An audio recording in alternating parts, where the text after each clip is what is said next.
गांव के किनारे पर एक घना और रहस्यमय जंगल था।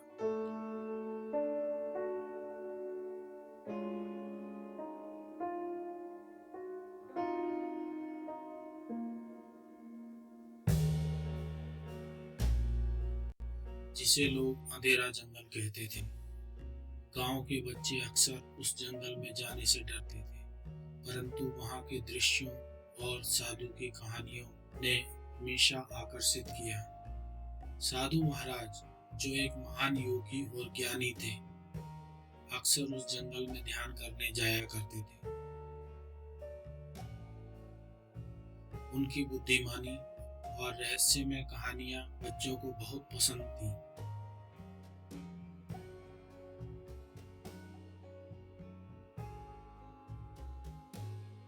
एक दिन गांव में एक सुंदर औरत आई जिसका नाम नूरी था।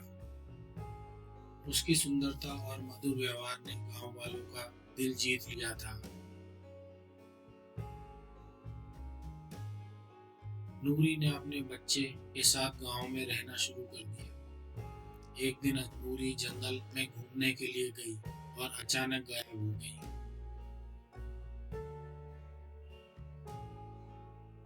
गांव में यह खबर फैल गई। गांव वाले परेशान हो गए और उन्होंने साधु महाराज की मदद की गुहार लगाई। साधु महाराज ने ध्यान लगाया और उन्हें नूरी की पीड़ा महसूस हुई।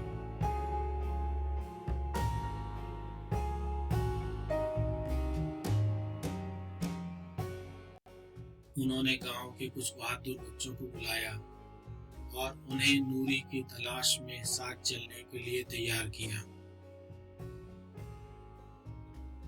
साधु महाराज ने बच्चों को साहस और धैर्य से काम लेने का आश्वासन दिया और उनके साथ जंगल की ओर चल पड़ी। जंगल की हवा ठंडी थी।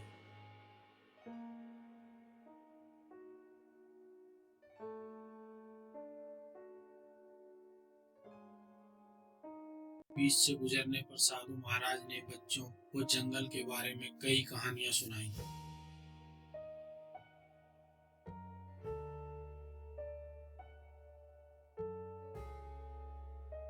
उन्होंने बताया कि कैसे जंगल में कई भूत प्रेत रहते हैं।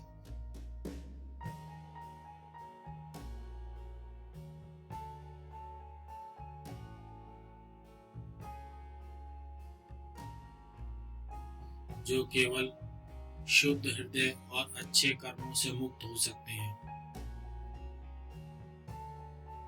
बच्चों ने ध्यान से उनकी बातें सुनी और हिम्मत बनाए रखी।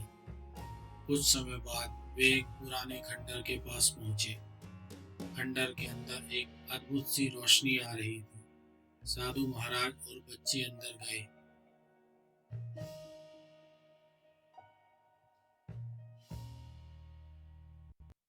वहां उन्हें नूरी दिखाई दी, जो एक भूत के बंधन में थी। भूत ने बच्चों को डराने की कोशिश की।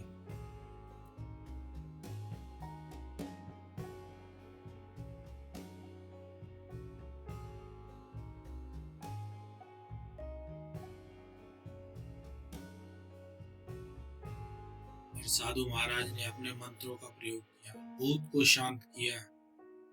भूत ने कहा, मैं पुराने समय का योद्धा हूँ, जिसे विश्वासघात के कारण इस जंगल में फंसा दिया गया था।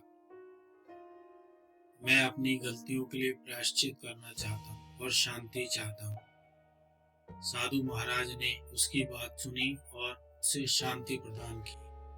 भूत ने नूरी को मुक्त कर दिया और स्वयं को मुक्त किया।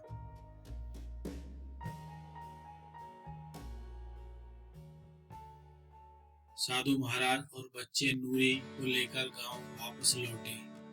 गांव में सभी ने खुशियां मनाई और साधु महाराज और बच्चों की बहादुरी की सराहना की।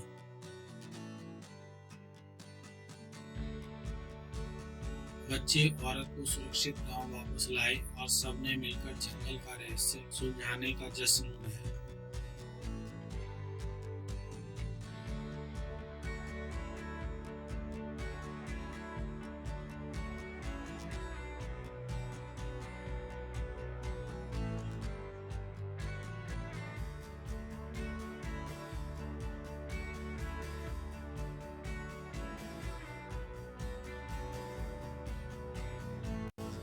गांव वालों ने जंगल में एक मंदिर बनवाया और साधु महाराज के ध्यान का स्थान और भी पवित्र हो गया। जंगल का अंधेरा अब लोगों के लिए डर का कारण नहीं बल्कि साहस और प्रेम का प्रतीक बन गया। साधु महाराज की कहानियां और उनकी शिक्षा बच्चों को जीवन भर प्रेरित करती रही और गांव में शांति और सुख समृद्धि का माहौल बना रहा।